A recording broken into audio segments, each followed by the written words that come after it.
know what happened in the end. He says, ye have heard of the patience of Job, and have seen the end of the Lord, and that the Lord is very pitiful and of tender mercies. In all these examples, he talks about the one that we use all the times when we talk about enduring affliction, and that's the life of Job, who lost everything. Lost everything. He lost all his riches. He lost his health. You know, he lost his children. I mean, that's a pretty tough life.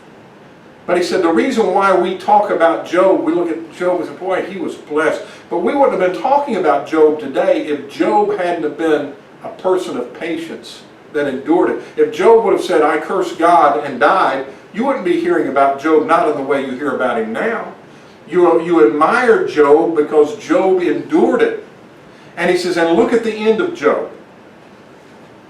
Look at the end of God's plan and how everything turned out for Job. Job had everything restored to him and had more in the end than he had to begin with. And so he's telling them, says, listen, be patient, because one day God's going to make it all worthwhile. The sufferings of this present time are not worthy to be compared with the glory that shall be revealed in us. And so we just keep patiently enduring, just like Job. He said, be patient, be patient. Think about all those men of the Old Testament you admire. You admire them because they were patient. If they lost patience, if they lost faith, you wouldn't be admiring them today. They're blessed today, just like Job, because they patiently endured the things that they went through. So be patient, he says. And you know that the end of the Lord, that God is full of compassion and pity.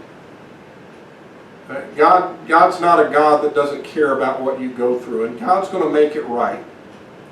That's why the Bible tells us all the time these things. It tells us that, again, the sufferings of this present time are not worthy to be compared with the glory that shall be revealed in us. Wait till you see what's coming. Wait till you see how God makes it all up to you. Yes, in this world you'll have tribulation, but wait till you see how God makes it up to everybody that goes through these things. In this world you'll have tribulation, but God will make everything worthwhile. I'm going to stop right there because he goes into a different topic here in verse 12. But I think that's a good place to stop. I'd like to tell people that there's a secret to handling problems that make problems go away. But you're going to have problems. The only thing you can do, the Bible says sometimes, is endure and be patient. And trust, because trust means I don't know what God's up to, but I sure know what's in God's heart.